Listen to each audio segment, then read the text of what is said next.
Hi guys, Asmo here, and today I have another update for you. We managed to get Mageblood in week 1. I got it yesterday. I got also some other stuff. I got like a little bit tiny investment in a mirror shard because I was too lazy to figure out what's a good investment right now. Ton of other currency and stuff that is not sold yet. And in this video, I'm basically gonna tell you how I made this currency from the league start until Mageblood. I'm gonna explain this briefly because I'm gonna make a very specific heist guide soon. Basically, this video is gonna give you like an overview and be also an update on how I went about my league start and arrived at this point right now. And then in the near future, in a couple days probably, I'm gonna release a video in general about making currency with tons of advice that I learned about making currency. I'm gonna try to help people make more currency, no matter what is the method, because people always look for the method, but the method is actually not the most important thing. I am gonna talk about different methods though as well. And then I'm gonna also make a criminal seminar, which is going to be a live stream event where I'm gonna share everything I know about heist with Q&A at the end as well, and that's gonna be later uploaded to YouTube. So stay tuned for the date and time of that event. I'm gonna announce it soon. And in this video, let's focus on how I got to the Mageblood in week 1. So basically, I started as Toxic Rain Raider, and I got to level 59 and started buying contracts, mostly lockpicking and demolition. I was doing these contracts while leveling, like in parallel to leveling, not because de-leveling is removed, so you cannot do endless heist, but you can still do a ton of heist in the early league. So before I killed Kitava, I was level 70 something and I had all of this gear. So I had this and this. So this was my gear, plus also the triple notable cluster jewel, plus the enduring composure. So all of that cost me about 90 chaos. Okay, so I spent about 90 chaos before I killed Kitava, just from running heist, doing chaos recipe and finding raw chaos and raw currency and other just cheap things that I was able to sell in the beginning of the league.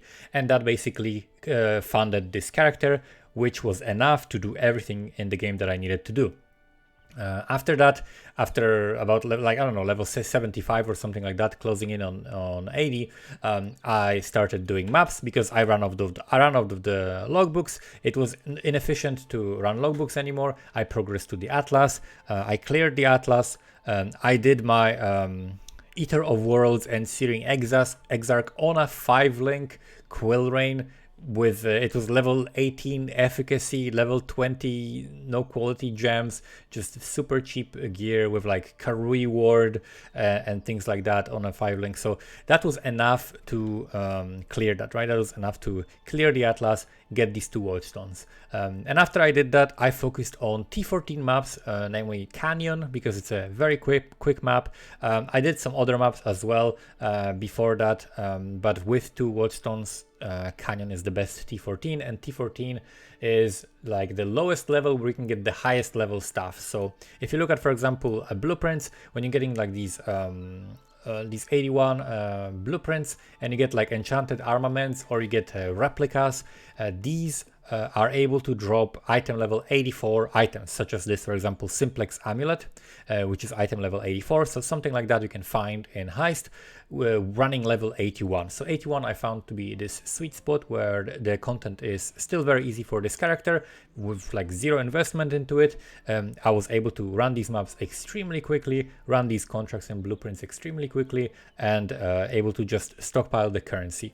I made a little bit of a mistake by not buying the apothecary cards earlier because I wasted a bunch of money by saving this currency instead of buying them where they were cheaper, because I still was undecided whether I want to invest into the very expensive Chaos to Divine Trinket or whether I want to go straight for the Mageblood. I decided it's going to be better to go for the Mageblood because the Chaos to Divine Trinket is not going to go up that much in price, but Mageblood is going to go up a lot in price. And it was basically a balance. It was a very difficult decision, but I decided, okay, I'm going to go for the Mageblood.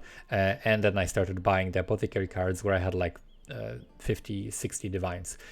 So I should have been buying them earlier, and potentially I would have gotten the Mageblood a day earlier if I didn't do that mistake. And then another mistake I did was also not buying early enough the trinket with 10% smuggler cash to duplicate rogue markers, because that basically meant that I didn't benefit from it for a long time. For like a few days I ran without this trinket, and probably lost like, you know, multiple thousands of rogue markers, so probably would be a few divines there as well. So I did a couple of mistakes, and still we managed to get Mageblood in week 1. Bought it yesterday, bought the last card yesterday, and it basically came out right away with the 4 flasks, so I didn't have to spend any extra divines on that. So the way I run heist is a holistic way of running heist. What that means is I basically run whatever is the most efficient and profitable at a time without sticking to just one thing, because I find that sticking to one thing the way people do is much less profitable, and people just eat into their own margins, and it's not really good. People always ask me like, hey, do you just run the gem blueprints? Hey, do you just run the replica blueprints? Or hey, do you just run the deception contracts? And like, no matter what people are asking me about heist, my answer is always no. Because I don't just run this or just run that or just run whatever, right? Like if you find a blueprint that has 7 currency rewards and 6 divination card rewards, and it's an enchanted armaments blueprint, that's a good blueprint to run, right? And you're not gonna find that kind of stuff. Like, you're not gonna find stuff that has like I don't know, like 9 currency rewards or 11 like divination card rewards and things like that if you're just buying them from TFT, right? Because what happens is I find tons and tons of blueprints in my maps. I farm them like purposefully. I'm gonna explain how I farm them as well. But I farm them myself. I run the best ones, which is all kinds of blueprints that are the best. It's basically a combination, right, of those things. Like, what's the end reward? What are the requirements? Is it fully revealed? How many rewards of each thing does it have? Different rewards have different weights, basically, in my mind, for how valuable they are. Mainly being like the best ones being the map rewards, the currency rewards, and the divination card rewards, right? And based on your trinket, it also might change and so on.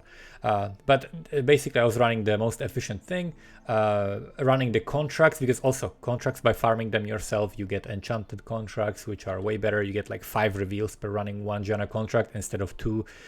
So it's way faster, way more time efficient.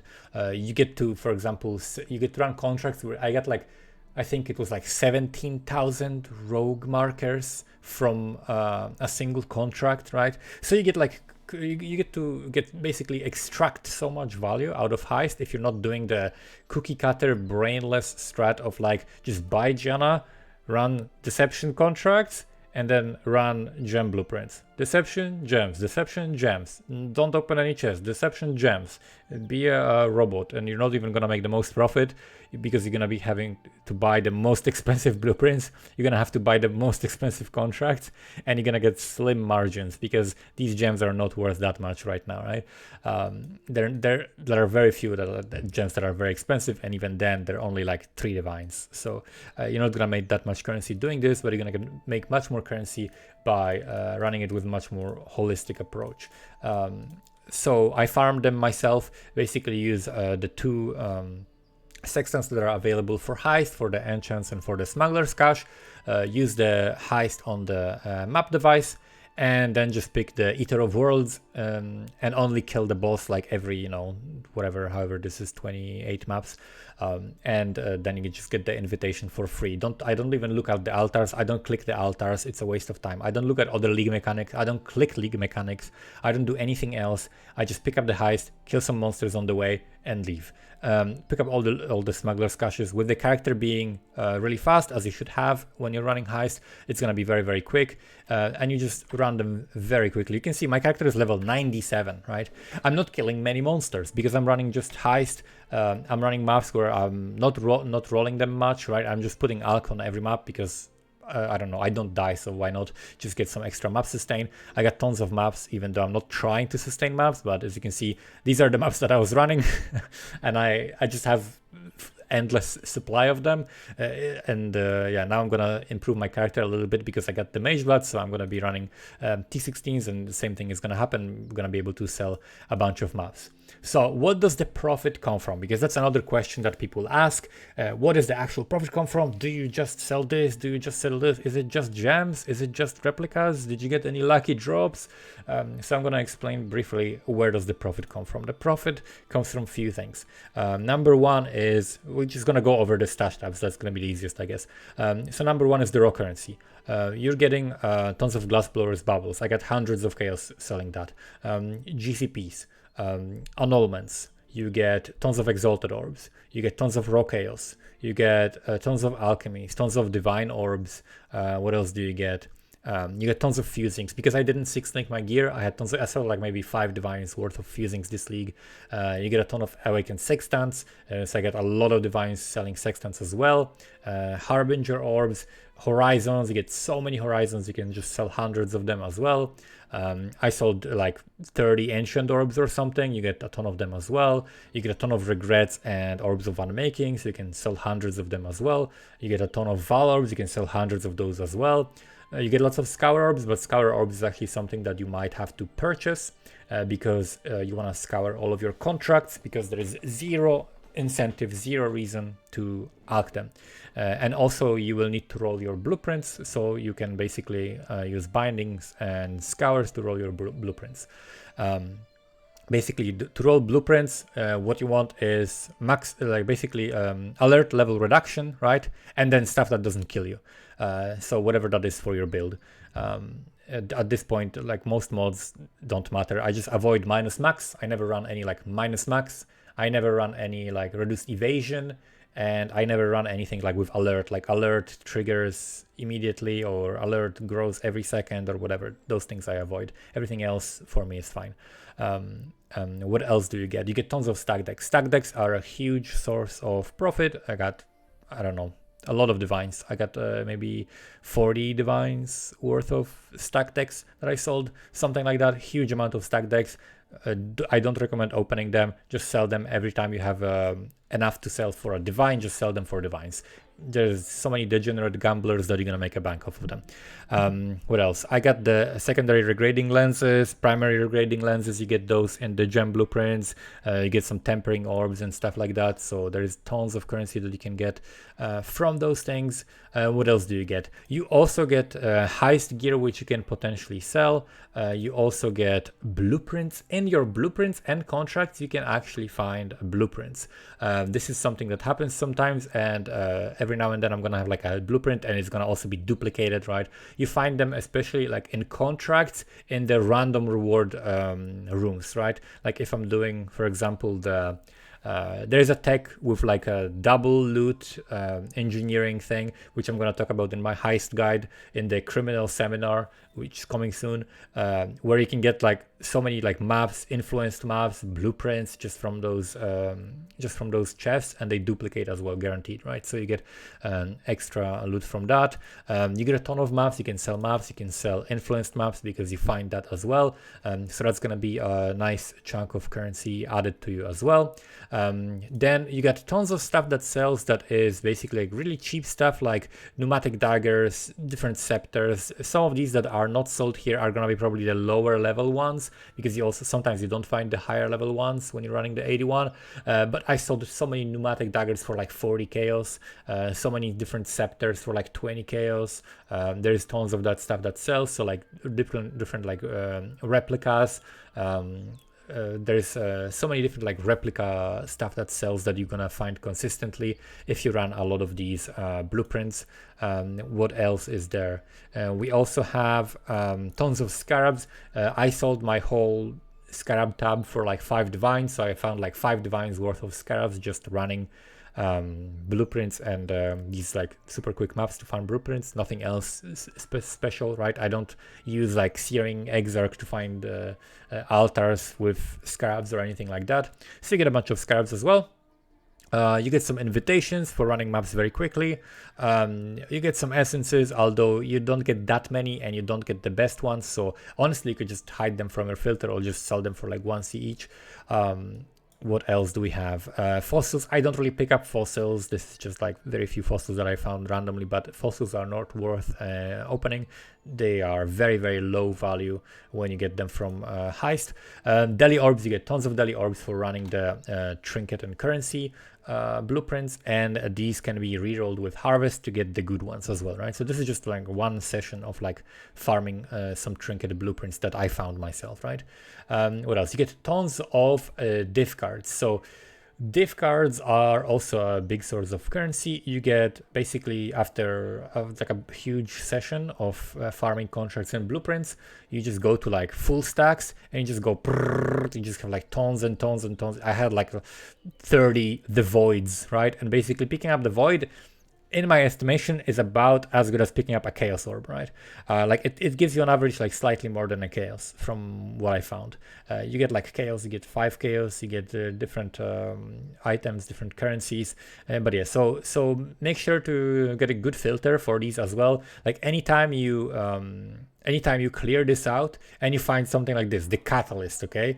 The catalyst, this is here only because on my filter, I think it shows where there are multiple cards dropping, because sometimes they drop in stacks, right? So like it drops in like a full stack and then it shows on the filter. But normally if you find something that you don't want to spend time picking up, just remove it from your filter and it's going to be very quick, because you're going to very quickly see like which ones you don't want to have on your filter. What else? That's basically the main. Those are the main things, right? So as you can see, there's a ton of different things. It's not just like one thing, like, oh, only run currency, or only run these blueprints, or only run these contracts. Like you're supposed to identify the value and run the good things. If you don't know how to identify the value of heist stuff, then I recommend my heist guide from a couple weeks ago, and also tune into the criminal seminar coming soon, where I'm gonna explain everything about that. And yeah, so I was just farming that, buying the apothecaries whenever I had enough currency.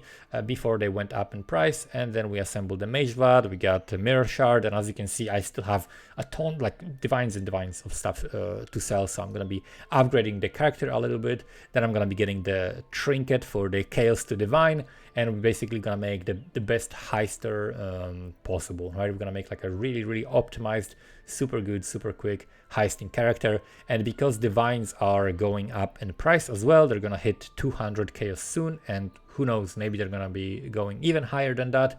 But even at 200 chaos, having the chaos to divine trinket is gonna be very valuable. So it's worth it if you're gonna be farming heist a lot. The alternative to Mageblood, if you wanna make this character, right, you can basically follow previous guides. I have like 2 guides for like Turbo Raider, and basically you can follow either of them and see what you like out of them, and just basically make your character based on that. There is not that much that has changed. Basically the TR build, nothing much changed other than the fact that we can have the passive skill tree on the weapon now, and the chaos masteries are dog shit, so you just spend those 2 points on something else, and that's the main difference, right?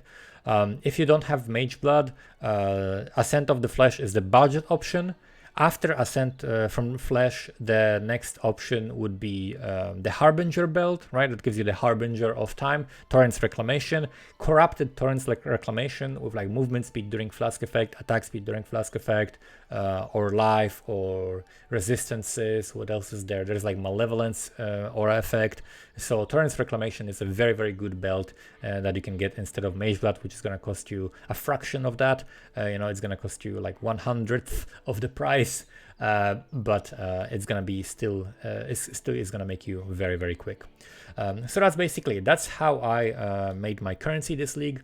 I'm gonna go now and try to improve my character a little bit, get a bow, try to figure out, okay, I clicked on the league mechanic 1 time, so I'm gonna try to read about it right now. I'll figure out a little bit what I want to do. Probably I'm gonna get Maraketh bow and try to unveil some trees on the Maraketh bows, and then when I find a good tree, then I'm gonna maybe craft the bow, because it's easy to do it that way. Like the bow for TR is just very easy to deterministically craft if you have just the right base. You don't need any fractures or anything special, so you can get a pretty cheap base and just spam reveal it, I guess. So I'll see if I can do that. Stay tuned for the date announcement for the criminal seminar if you want to learn about heist. Thank you so much for watching, and see you next time.